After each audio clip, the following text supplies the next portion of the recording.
Hello and welcome to the Total Soccer Show. My name is Daryl Grove and I'm joined by a man who I genuinely can say I've never seen him whiff at a ball in midair. His name is Taylor Rockwell. Hello. Hello. If that's the case, you haven't been watching me all that often. I don't think I've ever seen you do it. That's good. I mean, I've seen Fabian Delph do it, Champions League match day one. Yeah. But I haven't seen you do it. I probably haven't done it quite as publicly or as obviously as Fabian Delph. We'll put it that way. Yeah. All right. I probably had a miss before, but it wasn't, a thing that immediately led to a goal.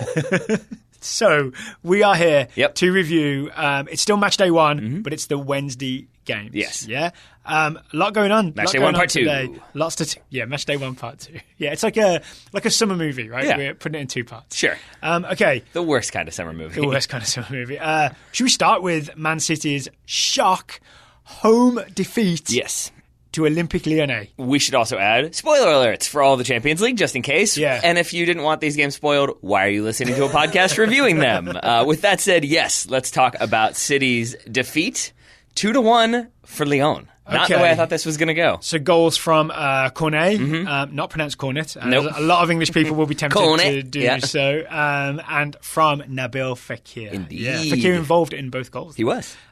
Let's maybe think of this from a Man City perspective, though. Mm-hmm. What went wrong? There is the Delph whiff, but there's a lot more going on, right? I mean, I think one thing that can't be overlooked is the fact that Guardiola, due to the red card or the sending off last Champions League when they lost and were eliminated by Liverpool, he's suspended for this game, so he wasn't on the touchline. That's why he wasn't there. That he was up in that sort of fancy box, yes, right? Looking not pleased both with the game and with the intermittent commentary from his son, I believe it was. He didn't seem too interested in making small talk. I imagine Pep sometimes going, remind me again, how many Champions Leagues have you won? Yeah, what's your name again? Is what I feel like he maybe says.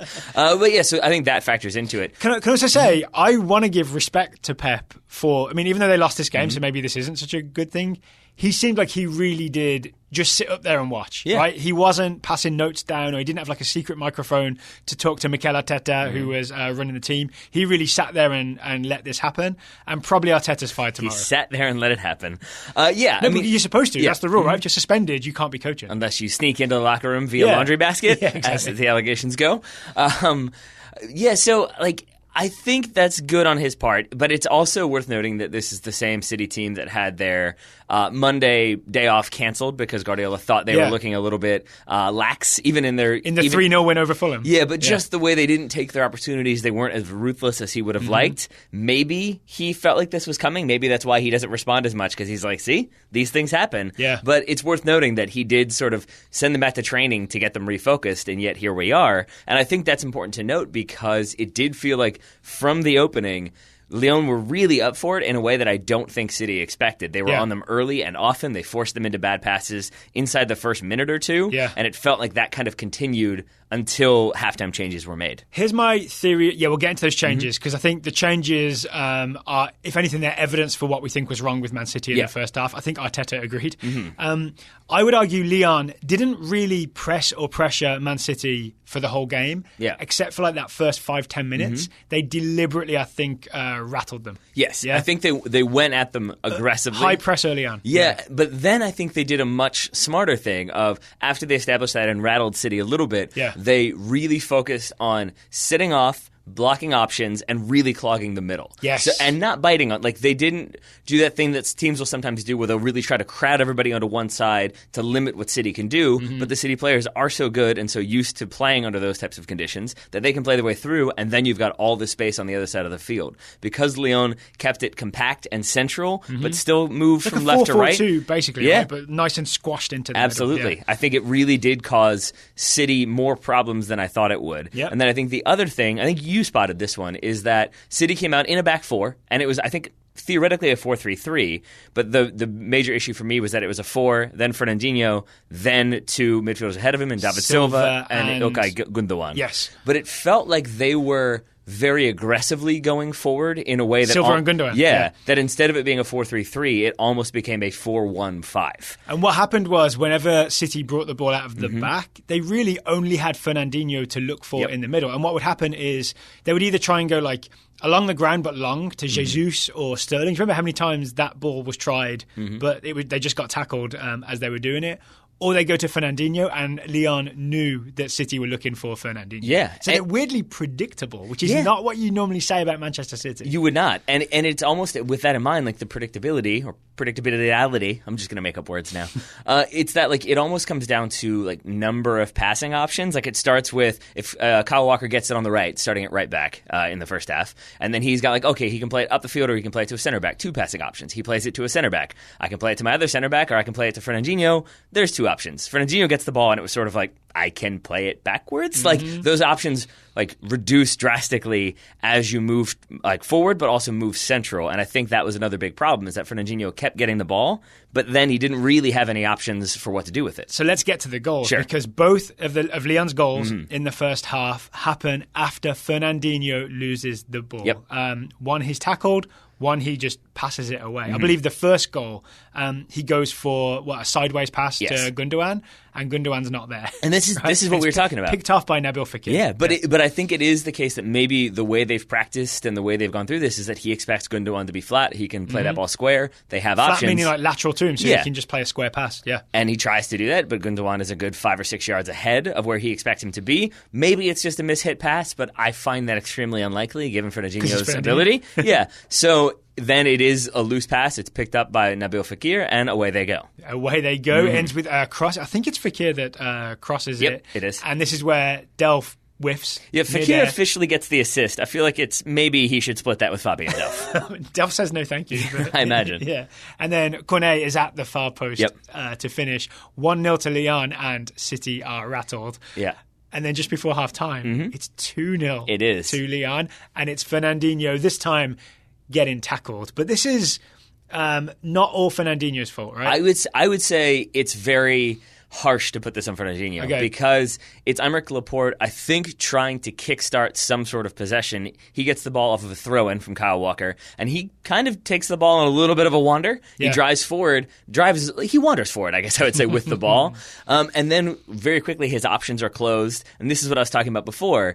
He thinks he's got a few options to go to. Then he kind of slowly realizes, like, oh, no, that's covered. Oh, that's not on. He normally does. Yeah, and he doesn't here. So then he basically is like, I don't have anything to do. I'll play it to Fernandinho. And this is what I was saying is that, yes, he could have done better with this ball when he receives it, Fernandinho, but he doesn't really have anywhere to go with it. He's got a man behind him. He's got a man in front of him. All the marks in front of him, all the players in front of him are covered, and they've all moved forward like we talked about. Again, it's a 4-1-5 or whatever. And so he really doesn't have much to do. And I think while he's maybe trying to figure out what to do, he gets the ball taken off of him. I also maybe get the feeling Laporte plays this as like a cut, right? Yeah. Like a cut lateral, and it comes at Fernandinho fast. I'm not sure Fernandinho gets the shout of man on. Nope. Because Fernandinho receives this ball like he doesn't think Fekir is breathing down his neck and ready to jump on him. Which he is. Yeah, which he is. I also I think it's worth now pointing out that maybe one of the reasons Laporte couldn't find a pass forward is that great job that Lyon were doing of clogging up the middle. This is what happens when you deny them those forward passes. Man City start making not so smart passes in field. And I think the 2 guys I would credit here are the 2 guys that I honestly had not really heard of before this game. And it's Lyon's 2 central midfielders, Diop and Ndombele. Dombale maybe, because it's an O. 2 French central midfielders that I had not heard of, only 21. I think these might be 2 names to watch. I 100% agree. Lyon could be the new Monaco, right? Of like young French players that we're suddenly very excited about. That get pillaged by larger clubs for lots of money? Maybe. I mean, I'm sure they're on Guardiola's radar after this. I mean, they should be. They both did a good job of holding the middle, blocking off passes, but then when they received the ball, they weren't just cloggers. They were very subtle and clever with the ball themselves. Yeah. That's the makings of a solid midfield. And I would say, like, that's accurate, like, totally, that it's like subtle on the ball and they're very clever in their positioning. And I would say you combine that with what those attacking options in Nabil Fekir and Memphis Depay offer. And it really was just ruthless efficiency. They get a shooting opportunity. They took it. It's 2 kind of fast break, smash and grab, 2 goals. Fekir's goal, he tackles Fernandinho. Does he just drive and shoot? No, he lays it off to Depay. Depay, I think, sends it back to him, and then he gets the shot. But it happens quickly, right? Oh, yeah. It was, can we say Liverpool-esque? Yeah, in the way that they very quickly went at them. And you probably could make a pretty compelling argument that maybe they watched Liverpool in the semi-final last season, Lyon, and thought, okay, that's a blueprint for maybe some things we can do. All right, so 2-0 at half-time. Yeah. Let's give Mikel Arteta his due and say he did fix it. because this second half, it was kind of thrilling to watch, right? It was Man City chasing the game. The thing we talked about where the two midfielders, Gundogan and Silva, were too far forward and Fernandinho was left on his own, he fixed that. What he did was essentially go to a back three. He made Kyle Walker a centre-back alongside Stones and Laporte, and Fabian Delph joined the central midfield so that there were two outlets. There was Delph and Fernandinho, and suddenly Fernandinho is not so isolated. It was the perfect fix. Yeah. I mean, perfect enough that they won the second half 1-0. Yeah. But that wasn't quite enough to... not quite as perfect as he would have liked. Turn it all around, Yeah. And I'm going to take off my like neutral pundit commentator hat, and I'm going to put on my Man United fan hat for a moment just to say it was slightly refreshing as the game went on to see Man City players start to get frustrated in a way that they never do. We just don't see it, right? It was fascinating in a weird way. Yeah. Like neutral hat back on, by the way. Neutral hat back on. Having said that. It's the same hat you've had on the whole time. That's true. So I did, just to fact check myself, Diop, not French, Spanish. Okay. Spanish, yeah. Get it together. They're not all the same, Mr. Brexit over there. How dare you? I knew that would hurt. I knew you wouldn't enjoy that. So, yeah, even though they find their way back into it, I do think I had this momentary like, ooh, poor Miguel Arteta. Like, we thought maybe he might be in line for the Arsenal job. This is his first like public Champions League performance, and they go. But I mean, he fixed some of the problems. Yeah. It's worth noting. He half fixed the problem. It's like a mechanic that half fixed your car. Yes. Thanks, Miguel Arteta. So, City in a little bit of a hole, but we expect them to find their way out, would be my guess. They are. I know it's only one match day in. They're bottom of the group. Hoffenheim and, Crisis. And Shakhtar Donetsk have a point each. Lyon are top of Group F with 3 points. Man City, 0 points. It won't stay that way, will it? It will absolutely not stay that way. Imagine being that meeting with Pep tomorrow. I don't want to, because it would probably just be a lot of intense screaming and gesturing. Yeah. All right, shall we talk about... I feel like he was saving up all of his emotion when they kept cutting to him during the game. Yeah. Just saving it all for the first talk he has with the team tomorrow. Should we talk about the other game that we sort of watched intently? Sure. Which was, oddly, Ajax and AEK Athens. I'm not sure if this was a TNT decision to air this game, but I'm on board with it. This is more like it was this or Hoffenheim Shakhtar, so it was going to be a hipster pick. I saw somebody tweet that. Like, what will hipsters do? Yeah. 12:55 p.m. Eastern is the hipster hour. Yeah. I'm fine with that.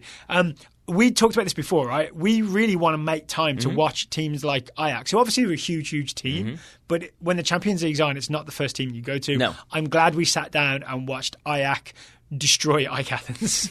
Ajax? Yeah. Did you just combine Ajax and AEK into one team? Accidentally. I have a feeling that most of the players in that combination team would be from Ajax. Yeah. Just throwing that out there based on the results of the day. I think so too. So it finished 3-0 to Ajax. I say destroy. AEK Athens put up a good defensive fight for the first half. Yes. Right? They just got a lot of numbers behind the ball and challenged Ajax to break them down. Yes.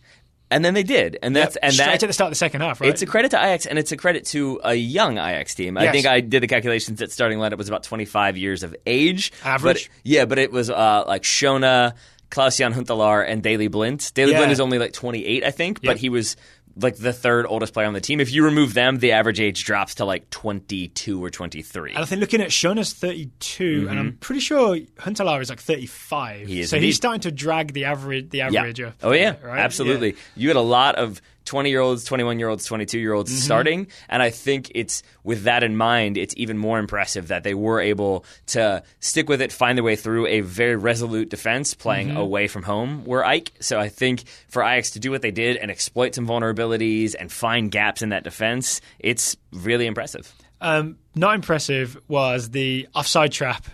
Not so much. For Ajax's first goal? Yeah, the first goal was scored by Tagliafico, the left back, oddly, from across from Neres, who's one of the players who impressed you. Marius Oikonomou is the centre back for Athens, who basically everybody else played an offside trap, and he stepped backwards. He did. And tried to mark Huntelaar. That left Tagliafico onside. All his teammates appealed for offside after Tagliafico had scored, and you could sort of see Oikonomou was sort of like, offside. He did like the sheepish shuffle forward and then the hand in the air. You know that you just had to move forward to do that. Did he shuffle forward to try and get on the line? It's just sort of heartbreaking. It's like when you're coaching kids and you tell everyone to freeze because you're working on positioning, and they're all like, I know, I'm out of position, and they like slowly shuffle over as you're talking. It's like, I see what you're doing. Kids and sometimes adults. Sometimes. Occasionally. So it was, if you're an Athens fan, I think that would be sort of heartbreaking because they defended pretty resolutely for the first half. As soon as this goal goes in, Athens have to open up a little bit, But then, for us as neutrals, the Ajax show began. It did. Right? The Ajax show began. So, 2 more goals. Maybe we'll talk about at least one of the goals. But what did you enjoy the most about watching this Ajax team in full flow, which is kind of what happened after the first goal? I mean, first of all, seeing an Ajax team in full flow, because we always go back to those, the GIFs and the quick clips from the early mid-90s teams where it was they played their way out of pressure and into a counterattack and then scored completing 40 passes with 41 touches. The Van Gaal team with Finidi George and Gary Littman. And just seeing moments like that in this team, this especially young team, of just how technical and clever they could be on the ball and the combinations they found. I think a key part of that was, you mentioned David Neres. I really enjoyed everything I saw from him, formerly of Sao Paulo, has been with Ajax for a year and a half, I think. He was very good. He had that one moment where I'd heard he was a bit dribbly, yeah. Right? And I was worried that maybe he was dribbly but then would get himself in trouble. Do you remember this moment he's on the left touchline and he's dribbling down there and 3 men are surrounding him, and I really thought, he's got himself into a tight spot here. But then he swings this pass that sort of curls around the defenders, and I can't remember who the striker is, but it bends in front of his own striker and sets up a scoring chance. It was absolutely brilliant. It was, and it was especially... It's like he found a secret door in an alley that you thought he was trapped in. Well, I think the thing that I've really enjoyed about it, if we continue that metaphor, is that he spotted the secret door, recognized that he had 3 people in front of him who wouldn't let him get to the secret door. So then, while being aware of where the secret door was, he then created enough space by drawing in those 3 to then exploit the gap in behind. So that was the thing. He's he spots it, goes on another 2-second dribble, and then plays that ball. You got to think fast in the alley. You sure do. So I enjoyed that. And then Hakim Ziyech, a player we talked about a lot during the World Cup. We had big expectations for. I don't think he lived up to them completely with Morocco. We were mostly disappointed with Ziyech during the World Cup. I believe I pronounced it Ziyech during the World Cup. We both did. Commentator today pronounced it Ziyech. Well, somewhere, whatever. It's fine. Okay. But he was great. And as soon as I had to open up, he was problematic, to say the least, for them. He was lively. He was charging people down, winning the ball, which is something I didn't really know was part of his game. And he's always moving, looking for space, looking for 1-2s. He was the tick, tick, tick at the heart of the team, right? He was. But it's also, with all that said, it's a good reminder that, there are other Champions League teams out there. Yep. And it's the case that we know these guys because of the World Cup, but it should be the opposite, right? We should be familiar with them from them playing in the Champions League. It shouldn't be us watching the World Cup or getting ready for a major tournament and be like, wait, okay, he's we should know who they play for, where they've come from. And I mean, that's the case for Ziyech. That's the case for Tagliafico. You already talked about for the first goal. The second goal, or third goal, his second for Tagliafico. That's a player that we knew a little bit about before the World Cup. We probably should have known more about from watching Ajax. So let's talk about this final goal then. Sure. Is it a cross or is it a shot? If you haven't seen it, it's Tagliafico makes a really nice run down the left. I'm not sure what happened, but there's a huge pocket of space that he's able to charge into. Ball is played in front of him. He looks up. It looks like he's going to cross to, I believe, Dolberg, another young player who had come on at this point. But instead, he lashes it into the far side netting. Yeah. Inside the goal, obviously. I'm going to say it's a cross, even with all that description. Why so? Because I think... Jim Brochard disagrees. He does. Because I think if you're shaping to shoot... because, yes, he hits it with pace. You're absolutely right. But it still is a sort of lofted over the goalkeeper and in at the side netting sort of goal. And to do that, you would usually expect the kind of opening hips... in-step over the goalkeeper and in. And the way he falls, it looks like he is sliced across and fallen over face first, but then still is able to watch that ball go into the back of the net. So just the mechanics don't quite add up for it being this well-placed shot. I also think if you look at his eyes, he looks up and looks at Dolberg, and then he's looking at the ball the rest of the time, right? So he's definitely doing the calculation of, there's that guy, there's the ball. Or did he just look him off? You don't know. He may have done so. We'll have to watch more Ajax games and see if he does it again. Well, if we do watch more Ajax games, there's one guy that I want to shout out. Matthijs de Ligt didn't play, the young centre-back, but another young defender, Frankie de Jong. I forgot how much you enjoyed Frankie. Frankie! I very much enjoyed Frankie de Jong. Frankie with an E. That threw me for a while. With an E. Yeah. So, we haven't got time for me to list all the things I love about Frankie de Jong. Just do the one that I know you love the most. Well, let me do this. The one is his ability to receive the ball at centre-back, be pressured by a striker, and dribble past that striker as if he hasn't done it. It's almost like he just steps past them like they're a small obstacle that you just have to quickly step over and then play a beautiful ball. I've never seen a centre-back do that so calmly, so young. He is 20 or 21, right? He's 21, I think. Yeah. But I agree with you completely, and it reminded me of when you have that player kind of running at you, but they're a little bit out of control, or maybe they're a little bit tired, and so you just take that touch past them, and then they're like, I'm done. Just sidestep. But in this case, it was fully fit players who were trying to pursue him, but he just kind of casually glided by them. And then the other thing that I know you know. We haven't talked about this, but I know you love this one. I know you know I liked it was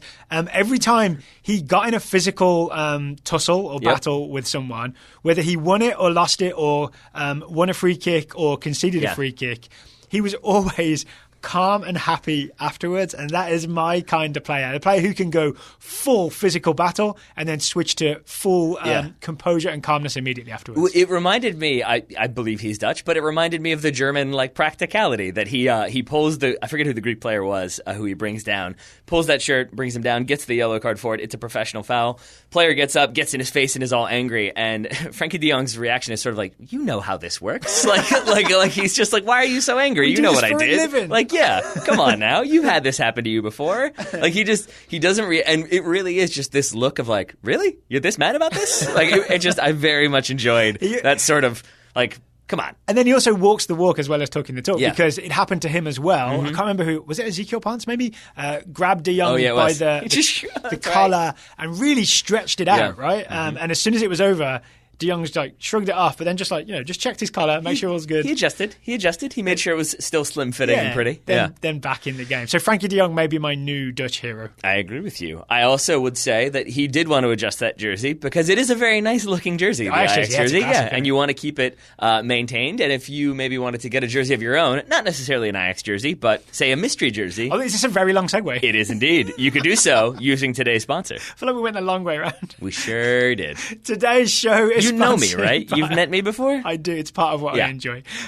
Today's show paid by the word is sponsored by Away Days. Yeah. Away Days Football is an independent soccer clothing company based in Boston. They are indeed. They are makers of some very cool, designer-ish soccer clothing, I would say. Not designer prices, but designer looking. But they got the flat brim hats, they got well-designed T-shirts and sweatshirts, but then... Oh, I've got my eye on the crew neck as well. There's a crew neck sweater with some Away Days branding on it because fall is coming, to paraphrase. And you're British and you have to be besweatered at all times? Yeah, besweatered. That's the way to go. Yeah. But obviously they are also the makers of the fabulous mystery kit, the kids' mystery kit, the mystery kit pack, and the mystery kit gift pack, which I think is becoming an increasingly popular item. So we haven't advertised Away Days in a little while. We may have some listeners who do not know about the whole mystery kit thing. So Taylor, would you mind talking us through it? Sure. It's basically you go to the site, you enter your size. That's pretty much it. And then they send you pay for it. You put in your address, obviously. Only $25, and that's before the discount. There we go. That is that's a low cost for an actual soccer jersey. Yeah, right? And then with that, you're getting a random jersey. You don't know where it's from. It could be from It could be from somewhere in Scandinavia, somewhere in randomly in Europe or South America, or you might even get somebody from England. We had our friend Dan. He showed off his Nottingham Forest jersey last night. Which is that where you got it from? Courtesy of Away Days. Oh, all right. I got a Real Oviedo jersey when I did it. A team I hadn't really thought of before. I think Sid Lowe supports them, so now I have that in common with Sid Lowe. What did you get? Benfica. Not a good day for Benfica. Not a good day. Not a good day. We'll maybe quickly talk about them later. That works for me. We'll very quickly talk about all the goals they didn't score. There we go. Where were Oviedo in the Champions League? In your face. Busy being fan-owned. We don't get involved in all that big money football. Sure. And if you don't want to get involved in spending big money, then Away Days has you covered. Certainly does. If you go to awaydaysfootball.com, anything that you buy on there, whether it's a mystery kit for kids, a mystery kit subscription as a gift for someone else, you can get 15% off your order with the classic discount code TSS. TSS for 15% off anything at awaydaysfootball.com. We will put the link in the show notes. I encourage you to click it and have a look around the Away Days Football website. Independent soccer clothing brand based out of Boston. Thank you to Away Days for sponsoring today's show. Daryl, where would you like to go next in our Champions League review? Ooh, how about Turin? Okay, Turin. Let's do it. So Cristiano Ronaldo's Champions League debut for Juventus against Valencia. Juve were at home, right? It didn't last that long. No, they were not. It was Valencia. Oh, excuse me. Let's not go to Turin then. I know what you meant, though, in spirit. That's absolutely the wrong place. Yeah, I knew what you meant, though. Yes. It stands out for me because when Cristiano gets his red card, which he did in this game, you could see all the Valencia fans laughing with like bemused hilarity. I mean, it's relief, right? Yeah. If you're facing Juventus, the thing you want is their best player to get pretty much sent off. Yeah, and if you can't get Mandzukic sent off, then you got to hope for Ronaldo. Yes, you do. And I'm going to say this first off. Like we I think in the past have been a little bit critical of different networks and the way they cover some games. Yeah. I've enjoyed Turner for the most part. I want to say though, like, I didn't enjoy the way they covered this in their red card? Yes. It felt like they all sort of decided it was not a red card, and that was it. And it didn't feel like there was much attention There's no debate, paid. was there? It doesn't even need to be a debate, but it felt like at a certain point they weren't even watching the clip anymore. They were just saying like, oh, that's not a red card. That shouldn't have been a red card. And in my opinion, there is justification for it being a red card. Yep. Okay, if you haven't seen it, it's an off-the-ball incident where Ronaldo is trying to get away from Murillo, the Colombian centre-back who plays for Valencia, and as he tries to get away from him, to make a move for a cross that's hopefully coming in, he kicks him in the shin, right? I think there's a good chance it's a deliberate kick in the shin because it's a weird angle for your left foot to extend as you're going right, if that's what Ronaldo was doing, right? I don't like it. It's dirty, right? To do that and like kick a player on the way through to try and make space for yourself, right? But wait, that's why you kick them? No, I'm saying the move he's doing is to create space. Yeah, to essentially take it, like clear him out of the place so that Ronaldo can create space for himself. But it's a little bit of cheating, right? Murillo goes down. Ronaldo gets angry and essentially scrapes his fingernails through Murillo's hair. That's the key thing for me is that the way, and it's not just Turner, it's been on Twitter, and like I know we're probably going to get accused as we did last time we defended a controversial decision as like, oh, you guys are just trolling and trying to rile people up. Like, I don't care. It's for me, it's about like, is there justification what actually happened? And in my opinion, Ronaldo, whether or not he meant to, I think gets very annoyed that Murillo goes down. And I think you could make an argument, even if it was an intentional little poke at the shin guard, for Murillo to fall over the way he did, it probably didn't need to happen. So it actually suggests that maybe Ronaldo didn't mean to kick him, or at least didn't mean to kick him that hard. The frustration he had when Murillo goes down. Okay? Yeah. But that's probably not what he was sent off for, was it? No, it was. I think he walks over, he's frustrated, he bends over to have a word, and it is like he scrapes his head, and that is a red card. Like he puts his nails into the top of his head and pulls back. It's an aggressive pull, and it's the thing that was kind of maddening to watch is that it kept being referred to as a tap and a touch, and he puts his hand on his head. Like, no, he doesn't. He claws his head, and that's a red card. All right, so here's what I want to do, though. I mean, look, I can understand why you would think, fingernails on the scalp isn't a red card, but it's violent conduct according to the rules of the game. Yep. Okay, so what I want to do is I don't really want to talk about how Turner Sports covered it, because I think they basically did the wrong thing by just getting all into the drama without any analysis. But I think the way to do it is to point out that, that is violent conduct, to scratch your fingers or your nails through the top of someone's head, through their hair. You just can't do that. That's justifiably a red card. Yes. And then, I think it is. And again, the assistant referee spotted it, right? So there's no VAR. I want to talk about that for a second, but I just want to first say, like, I know we're going to get like those tweets from people saying, "Oh, you guys are crazy," and I would just encourage people, watch it again before you say, "Oh, that's ludicrous. It's not a red card," and watch what he does to that guy's head, and think about if somebody put their fingernails into your scalp and did that, how you would feel. So that's part one for me. Part two is that the way it was covered was, this ref has made a terrible decision. Oh, what a dumb ref. He's a clown. This ref is awful. Like, he was informed by, he had his back to the incident. He's informed by the sideline judge who's right there watching the whole thing. He goes over to him. We watched it again. The sideline judge? You mean the assistant referee? I mean, no, because it's not the AR. It's the one on the end line who judges whether or not the ball crosses the line. They're still assistant referees. The fifth official. You know what I mean? Yeah, I know what you mean. And he is 100% confident. Like, you can see everything about him. He says what happened. The referee clearly says, "Are you sure?" or something like that. And it's the emphatic nod of, yes, I watched this happen. You can sort of see when you see the close-up of the refs talking, they both know that, like, this is not going to be good. This is sort of a dramatic decision. This is one of the most famous players in the world, maybe the most famous player in the world. But here's what happened. We're going to have to send him off. I respect the referees for going by the letter of the law and doing it. Right? And not being like, oh, this is Ronaldo, we don't want to ruin the game or any nonsense like that. He did the thing. He has to get sent off. I mean, you can go back and forth, I guess, about whether or not that should be a red card, is like a scratch. I don't, whatever. If you want to have that debate, have that debate. But to phrase it the way it's been phrased as this, like, oh, he patted him on the head and then he got a red card. That's so stupid. Like, that's not what happened. I feel like we're worrying about maybe people coming at us about this. We might be pleasantly surprised and find that the majority of our listeners actually saw the incident and saw the scratching through the head and thought, oh yeah, you're not supposed to do Well, that. no, it's honestly, it's not even I'm worried about that. It's more so that I'm frustrated by, I don't know why I care about Felix, whatever his name is, the referee. But like, it's what you have to do. You have to listen to your ARs or your sideline officials. That's right. I'm going to say whatever I want about them. Goal line officials? There we go.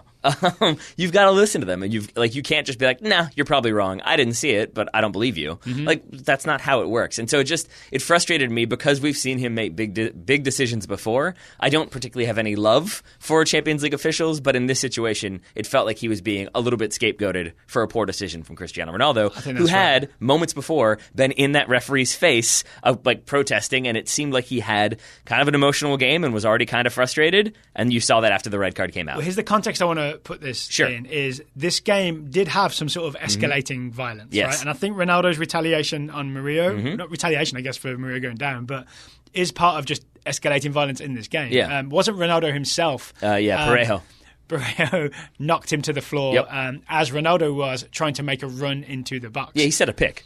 Yeah, he set a pick and knocked him down, right? Which actually might put some context around why Ronaldo was so determined to get away from Murillo and not get picked again. Yeah, it's possible. As balls come in. Yeah, so I'm essentially just trying to put the red card and the kick against Murillo in the context of how this game was unfolding. Yeah, I mean, and that's in the 21st minute. There's another foul. I mean, the commentators at this point, like even when the incident occurs, they're saying like, oh, it's all going to boil over. This is starting to get a little bit out of hand. It's getting chippy. It's getting violent. I mean, and yeah, that's in the 21st. In the 28th, he's in the ref's face. In the 29th, Ronaldo? He's getting a red card. Yeah. And those two things are not related. Yep. He gets in the ref's face, play resumes. 30 seconds later or so, that's when the red card comes out. And weirdly, 10-man Juve win 2-0. And that is the other thing that people should be talking about. 2 penalty kicks from Pjanic. Yeah. I mean, and this is not a game that we watched in its entirety. We watched the full highlights because we had 14 other games on the screens at various moments.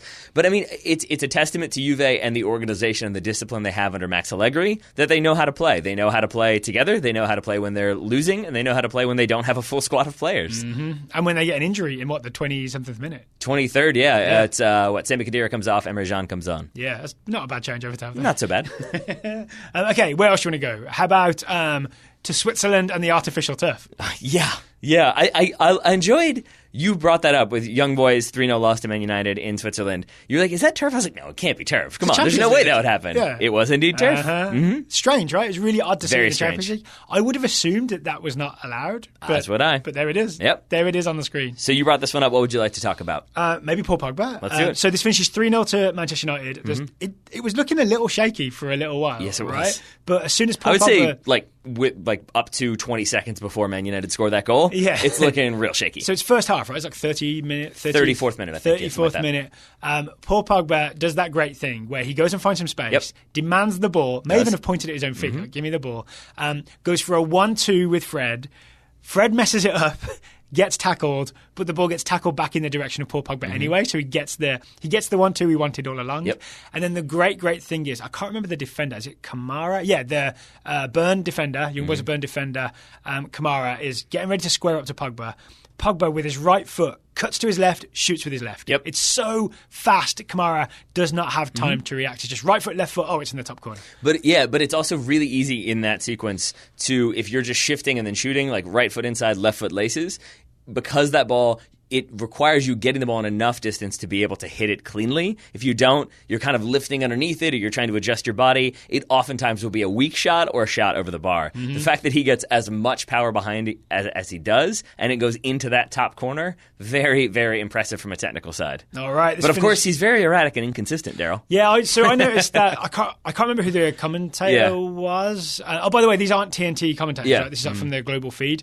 But the commentator was immediately like... John Champion, wasn't it? Oh, was it John Champion? Yeah. If only he could do this every week. And people are frustrated and he's always disappointed. Yeah, so even when Paul Pogba's doing incredible things, he's getting accused of not doing incredible things all the time. Of even course. though he just did something... it's not even what have you done for me lately. It's some weird thing where there's no bar that he can reach. No, there's not. Yeah, not even winning the World Cup. No, and not even scoring a goal like 5 minutes later or so. United then get a penalty. Paul Pogba does his agonizingly long run-up that just screams... please save this shot. But instead, he does the thing he did the first time he did it and buries it in the top corner. All right, so from Man United perspective, the other thing I enjoyed about this game was, I've forgotten his name, but Diogo Dalot. Dalot, the right back, making his debut, I believe, for Manchester United. You got it. I think he looked really good. As did I. I think he was... What's his nationality? I got confused earlier with Diop, thinking he was French when he was Spanish. Portuguese. Dalot is Portuguese, yes. Okay. And he... I really was going to say Brazilian. I'm glad you did.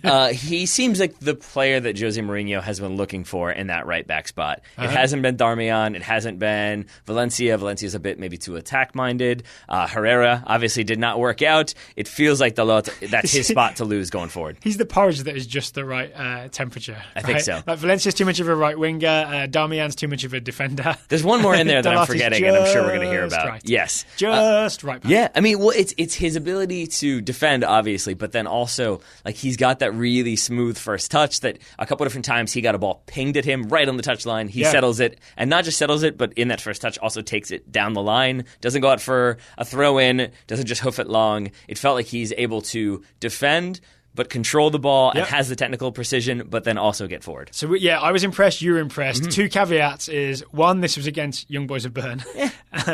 And two, it was on artificial turf. Like, now he's got to do it in the Premier League and on grass. That's fine. He'll find a way. He'll find a way. One of those was tongue-in-cheek. I just don't know which one. That's fair. Any other... Real Madrid. Yeah. Real Madrid beat Roma 3-0 with some very, very nice goals. I love that you have your hands on your head because you almost forgot this game. Yes. Yeah. Which goal do you want to talk about first? Should we go chronological order? Let's do it. The scoring opens. I feel like Madrid were frustrated for a little while. Roma were doing from what I saw, Roma were doing a 4-1-4-1 type thing and making it hard for them to play through. But eventually, I can't remember who it is, someone gets fouled at the top of the box and up steps Isco. I want to say one thing to what you just said before we get to Isco. I think it's worth remembering that, like, when you're watching soccer, a lot of times I do think it's important to kind of trust your gut. And you, I think, vocalize, like, I'm having a really difficult time getting into this game, and I don't know why. Like, we were both watching it.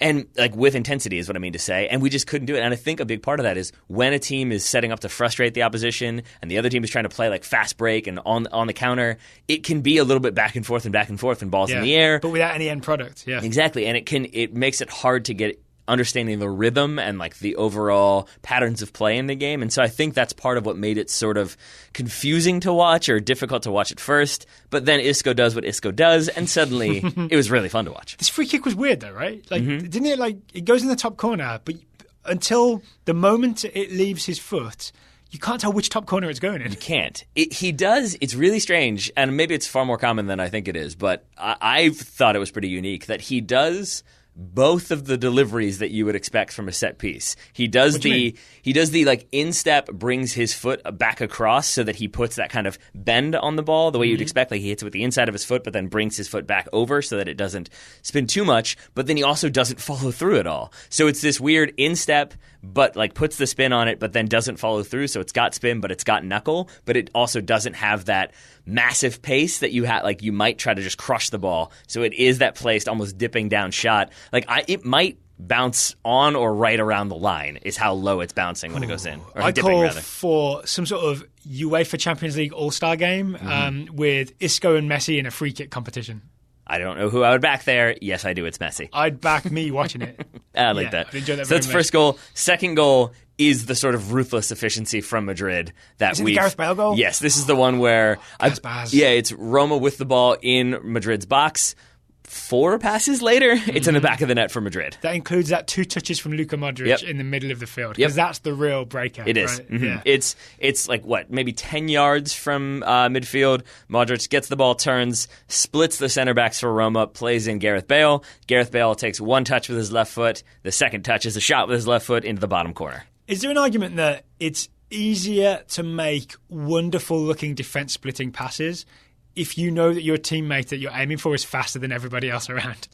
I mean, yes. You know what I'm saying? Yes, but no. I would say because like if that was me or you chasing that ball, then that ball doesn't look so good from Modric. Well, I would make this argument. It doesn't look so good because it's probably 30 yards in front of us. But if it's not Gareth Bale, maybe that ball is behind him. Like it is worth noting that Gareth Bale is that fast that you have to be able to gauge how fast he is. I guess so, yeah. So that you put it ahead of him, but not too far ahead of him. So Modric has a bailometer. Yeah, exactly. It's a really well hit ball because he weights it perfectly so that it holds up for Bale. I'd recommend going to get a look at this if you haven't. And then there's the third goal, which was Mariano Diaz. Weirdly like a pleasant surprise. Oh, yeah. Right? Wearing number 7. That was the weird part to me, was just seeing someone brazen enough to wear Ronaldo's number in the Champions League after Ronaldo left, and for it not to be someone who cost like 700 million euros. Yes. Right? Mariano cost, 23 million euros when they bought him back from Lyon this past summer after selling him the summer previous for 8 million euros. There you go. Yeah. Not bad. Not a bad bit of business. I think he went and scored like 18 and 34. So then they brought him back, and he's off to a good start so far. So this goal, if you haven't seen this goal, it's really good. I don't have much to say about it technically, except he just kind of blasts it and bends it into the top right corner. It comes off the bench, right? He doesn't start the game. He comes and plays centre forward later on. Yeah. It's worth. I don't even know how to explain it other than like it's got that yo-yo sort of quality to it, where it's just like up and down. Like it's because he hits it. He gets the ball, he turns, he drives, he hits it again with like laces sort of the inside of his foot, and so it's just up and back down into the corner, and it's really well done. It's assisted by Marcelo, and the thing that I enjoyed is, even though he left, Diaz was a Madrid academy product. I believe started with Real Madrid C, worked his way up, and you can see Marcelo when that goal goes in.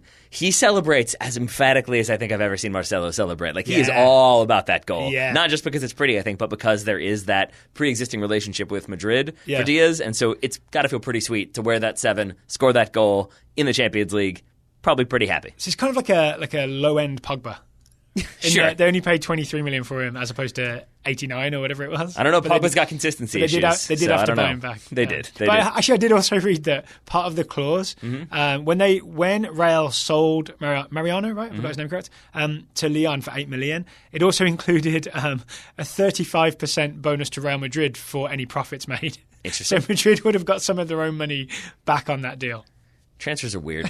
Transfers are weird. That's just a good deal. Yeah. So, but it was sort of a day of redemption because we have Mariano Diaz coming back from Madrid, and then we had the strangest goal scorer. I did not see this coming at all. Renato Sanchez for Bayern Munich. Yes. So shocker. Bayern beat Benfica 2-0, I believe. On the road. Yeah. Taylor was not wearing his Benfica jersey. He was not. Today. The first goal was Lewandowski, because of course it was. Of course. Second goal was legally required. Renato Sanchez, who left Benfica as a teenager to go to Bayern for a lot of money. I think it was like 35 million euros or so, and has not done well. No. Basically, all he's managed since then is a very bad loan move to Swansea. I think there's another loan in there too that did not go well. Okay. Yeah. So not great. No.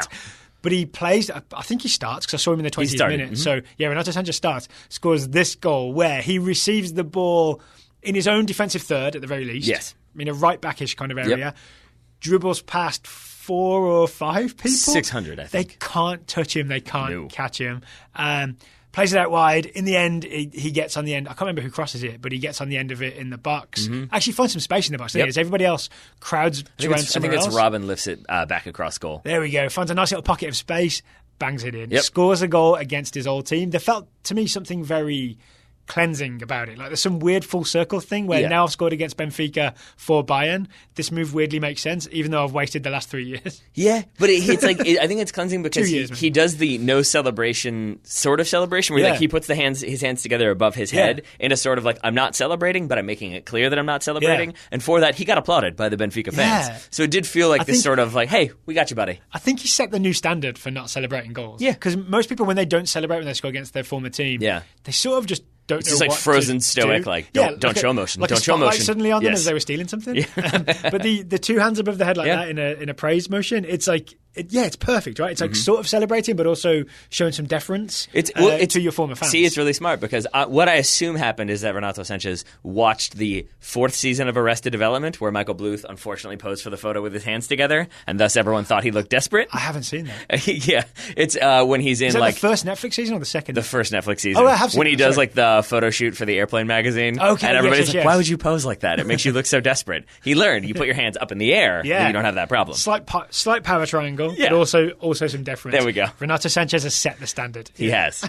Any other Champions League action you want to talk about? Nope. I feel like we've done a good quick fire round. That's a quick fire in 45 minutes or so. Oh, well, time flies when you're having fun. Indeed. No, nothing else for the Champions League, but I did want to talk about another very important game that sets up an exciting final. Oh, yeah, the NWSL other semi-final. North Carolina Courage against Chicago Red Stars. Yep. It was moved from North Carolina for obvious reasons and played at Portland, which I guess you told me it's where the championship game will be. So it made sense to almost do it like a weird Final Four style. Chicago go to Chicago and North Carolina stay in Portland. So North Carolina Courage versus Chicago Red Stars. I honestly thought before this game, whichever team has the most Crystal Duns will win this game. They essentially should just weigh the dunnage. Whoever has the most dunnage wins. That's what happened. 2-0 to North Carolina Courage. Yep. Yeah. Krista Dunn gets both assists. Yeah. I would say maybe more involved in the first goal than the second goal, though. So this is the McDonald... No, sorry. Who's it? Yeah, Jess McDonald goal. I can't remember what does Dunn do. It's basically played into her feet around midfield. She receives, cuts sharply, turns, and then plays in McDonald. So it's like a good receive the ball on a 30-yard pass, turn, play a 30-yard pass, trigger a breakaway. All right, and then the second one, I mean, it's a nice enough pass to Sam Mewis, but then Mewis does the rest. I mean, it's a crack from 25 yards out that tings off the post. Yes. Yeah. I mean, but it was, we didn't watch the full game. We watched the extended highlights again, and we were both like, wait, is this the full game? Because it was highlight in the 22nd, highlight in the 23rd. It was a really open game back and forth. There's a lot going on. And there's a lot of big names. Right? There's a lot of, if you're just a casual fan of the US women's national team, for example, you'll have seen Julia Ertz, Morgan Bryan, all kinds of players. Lee Williams, Casey Short. I'm going to stop listing players because there's too many. But yeah, it was a star-studded game. It was indeed, and so it's a credit to North Carolina to really take their opportunities when they came. And for a game that's supposed to be a home game and you expect to have that home crowd, to have it basically not be a home game, even though you get to wear whatever jersey you want, I guess. It's a strong response from a team that had to deal with a lot to get to that spot. So the championship game is September 22nd, this Saturday. Do you have an inkling for who might win? I have no idea. I'm going with whoever has the most Crystal Duns, once again. It worked so far. I don't think it worked for them last season, but it might work this time. All right, so we will, of course, when we do our weekend review, we will definitely be covering the NWSL Championship. Yeah. That works for me. All right, so Champions League. Yep. NWSL. Scouting Network. Let's do it, my friend. We're going to start with Alan Bedford scouting Jonathan Lewis, the 21-year-old American forward for NYCFC. I know this news. Do you? Yeah. Okay. After failing to lock down a role in New York, Lewis has gone on loan to Louisville City for the balance of the USL season. Louisville City are currently third in the Eastern Conference of the USL with 6 games remaining before the playoffs. I believe they're playing right now. Oh, really? Yeah, literally right now while we record. So I know that a loan to Louisville really worked for James Sands, right? He got a lot of experience there and now is in the first team. So maybe this works for Jonathan Lewis? Do you know how many games he played in Louisville? I thought he didn't play that many. Not that many, but more than none. Okay. All right. which is how many he was playing before. Gotcha. Yeah, that's true. I gotcha. Okay. Yeah, okay. Todd Brannan is scouting Cameron Carter Vickers, the 20-year-old American defender on loan at Swansea City from Tottenham. Todd says Cameron Carter Vickers made his Swansea debut, coming on as a sub in their 0-0 draw with Nottingham Forest. He then got the start yesterday, is this current? Yesterday? In their 1-0 loss to Stoke City. Today's the 19th? Yes, it's All correct. Right. Let's hope he was not at fault for that goal in Stoke City. Let's hope. Same can't be said for our next one. Russell Finley scouting Eric Palmer Brown, 21-year-old American defender on loan at NAC Breda from Man City. EPB made his first start on Saturday after 6 games on the bench. It sounds, says Russell, like he was responsible for the first goal in a 3-2 loss to Fortuna Sittard. Oh, isn't that Novakovic's team? It is indeed. Not ideal, but at least he was on the field, says Russell. Question mark. Yeah. Kirsten Mladinha is scouting Bril Embolo. We know what he did. 21-year-old Swiss forward for Schalke. Kirsten says, Bril Embolo came off the bench to score a brilliant stoppage time goal in a 2-1 loss to Gladbach. He did. He received the ball in space at the top of the box, hammered it into the top right corner of the goal. He then scored against Porto in the Champions League. Schalke's start to the season can fairly be described as hot garbage, as Tedesco has struggled to find an effective starting lineup. Embolo faces stiff competition for a starting spot, but if he keeps scoring, he should be okay. I think he's the only Schalke forward who is scoring, right? So for me, the Schalke team now should be Embolo up front with someone else, can be Uth if you want, and Weston McKennie in a 3-man midfield. I'm hoping Tedesco's plan is slightly more scientific. I want the first 2 names on the chalkboard to be McKennie and Embolo. All right. Yeah. Guy Yedwab scouting Serge Gnabry, 22-year-old German wide forward for Hoffenheim. Serge Gnabry's appearances, he was on for Hoffenheim Nice for Bayern Munich, right? Serge Gnabry's appearances in the last 2 games are notable not for his solid performances, but for the consternation they are causing amongst his teammates. Before the international break, Gnabry came off the bench with both Robben and Ribéry throwing fits when they were substituted. This past weekend, Gnabry had his first Bundesliga start, and when Ribéry realized he was not going to make an appearance, he left the bench, walked out of the stadium, and took a taxi home. Did he really? This is the first I've heard of this. Same here. He did, worth noting, I believe both of them started this Champions League game that we just talked about. So maybe not a big amount of punishment for walking out. That's interesting. Yeah. They're definitely raging against the dying of the light. A little bit. Nick Becker is scouting Sergej Milinkovic-Savic, the 23-year-old Serbian midfielder for Lazio. Nick Becker says SMS's much-mooted summer transfer never materialised. So he's back to starting in his usual spot as the most advanced central midfielder in Lazio's 3-5-2. He got the MLS assist this past weekend in Lazio's 1-0 win over Empoli. That's what they officially call it. MLS assist. David Friedlander scouting Abel Ruiz, 18-year-old Spanish striker for Barcelona. Given that he's Spanish, I'm going to say Abel Ruiz has continued his pattern of starting some games and coming on as a late sub in others for Barcelona B, who were relegated to Segunda B at the end of last season. Abel Ruiz was named to the List B for the first team's Champions League squad, so fingers crossed on him getting some garbage time. DJ Ringis is scouting Levi Garcia, the adventurer, the 20-year-old Trinidadian winger for Kiryat Shmona FC.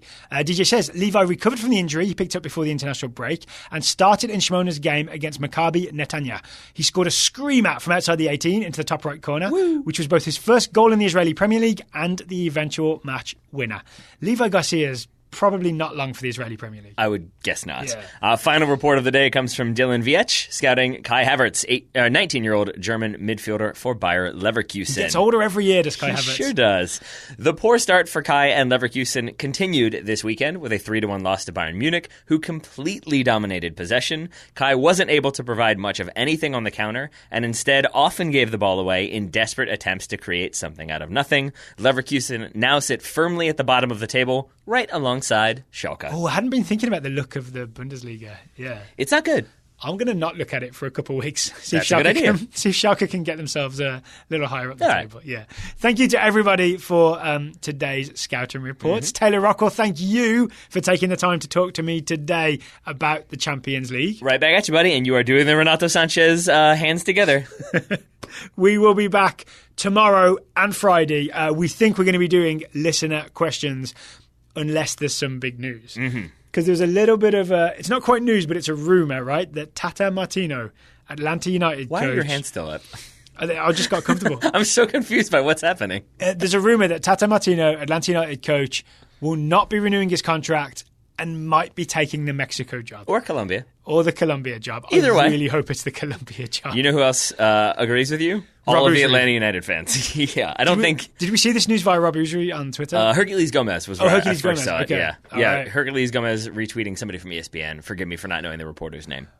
Okay, so maybe we'll look into this a bit more tomorrow once we'll see how solid this news is. But it sounds like bad news for Atlanta fans and bad news for US men's national team fans. And there's quite a large Venn diagram crossover there. Yay. Yeah. All right, should we try and end on a happier note? Taylor, thank you again for taking the time to talk to me. Listeners, thank you for listening, and we will be back to talk to you again tomorrow.